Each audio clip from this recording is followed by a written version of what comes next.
Coach Ryan here. We're going to do part 2 of what to do when someone grabs your hair. So the first one we talked about, right, Rob grabbed the back of my hair on that one, and we talked about, right, if he's grabbing my hair, first thing is hitting him, right, before he can start throwing me around. We talked about one way to break the grip, where we come here, boom, break the grip. We talked about if he puts us on the ground, jiu-jitsu, right, gotta know it, submit the guy on the ground, choke him unconscious. But now we have some questions like, what if they're grabbing the top of your head and they're throwing you around, hitting you? What do I think about wrist locks? So we're going to use wrist locks to answer these on this one. So when Rob grabs my head, this wouldn't be my first choice, what I'm going to do right now. If Rob grabs my head and I'm able to keep posture here and stick my thumb in his eye, kick him in the groin and punch him in the face and make him break his grip, that's what I'm going to do. I'm going to do this one when he's pulling my head to the ground and he's uppercutting me, kneeing me, right? All of that stuff using my head as control. If he does get me all the way to the floor, that goes back to the last video. Triangles, hip escapes. From here, we're still on our feet. He hasn't put me on the ground yet. First thing is I need to protect my face. As he's punching me here, that's the biggest threat. So I'm gonna kill 2 birds with 1 stone. I'm gonna trap his wrist, hands over hand, pinning it to my skull as my elbows pinch. So now as he's punching me, hopefully I'm blocking most of these strikes. They still might fit through, but you let the dude grab your hair and start wailing on you, you're gonna get hit a little bit. I'm here. What I'm gonna do now, I'm going to bend at the knees. I'm going to pressure in with my head into his wrist, but there's no backstop holding his elbow here. So what I'm gonna do instead is I'm going to step back. All right, so whatever side is grabbing me, that's the leg that's stepping. Pin, he's holding my head down, so I don't have to go down here. I'm already here. Pin, elbows pinch. I'm stepping, dropping, and pulling his wrist into my skull here.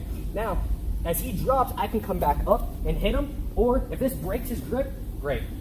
Once I pin that hand to my head and I'm blocking these punches, if this wrist lock doesn't get him to let go, which it might not, right? A broken wrist doesn't end the fight. Rob's a tough guy. I can put his wrist in pain. He's gonna keep squeezing my head. One thing I can do to strip his grip actually is I'm gonna take his thumb using my palm and push it into his hand like that. So he was already kind of jumping back. Go ahead, do it to yourself like this, all right? So as he's grabbing, I pin, elbows pinch, I'm here. Maybe I can wrist lock him and break that grip, but I'm gonna try to strip it now. So I'm gonna use the meat of my thumb, the bottom part, to his thumb to break that grip. And now we're fighting. All right, so he grabs my head, oh no.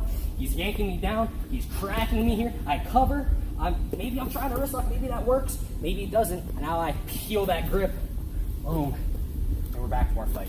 Then we had a couple people asking about spiraling wrist locks, all right? So we can do this when he's facing me or when I'm facing the back. We'll do both.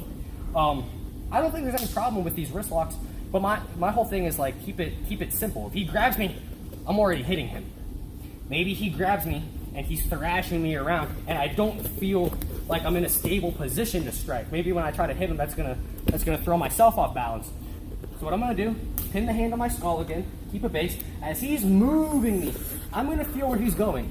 If he's going this way, I'm going to step and go under with that wrist.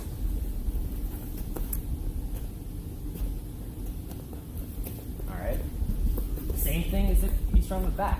As he's pulling me, I grab. Make sure when you do this, your elbows aren't out, because if I turn into this and he punches me right in the, oh, it's gonna suck. Keep these elbows pinched, and now as I step, I'm bending at the knees and coming under for my wrist lock here. So we turn this way. I can also turn the other way. Again, the wrist lock, that's not going to be my first thing. If Rob grabs me and I feel it, I'd like to just turn in and start hitting him. If this guy's a lot bigger than you and you don't get that chance and he's already thrashing you around, the wrist lock might be a good option. And if he's moving me and throwing me all over the place, I go with his pull to stick him in that wrist lock. All right. So watch the first video. If you don't watch the first video, I think that one's the best information, right? They grab you, but that easy, right? He grabs me and he throws me on the ground, right? We got jiu-jitsu. He's keeping me down here and hitting me. Wrist lock, peel the grip, boom, boom, hit. He grabs me from behind. You got that wrist lock there. And I think it's better if you could just turn around and punch that guy in the face. All right, thanks for watching.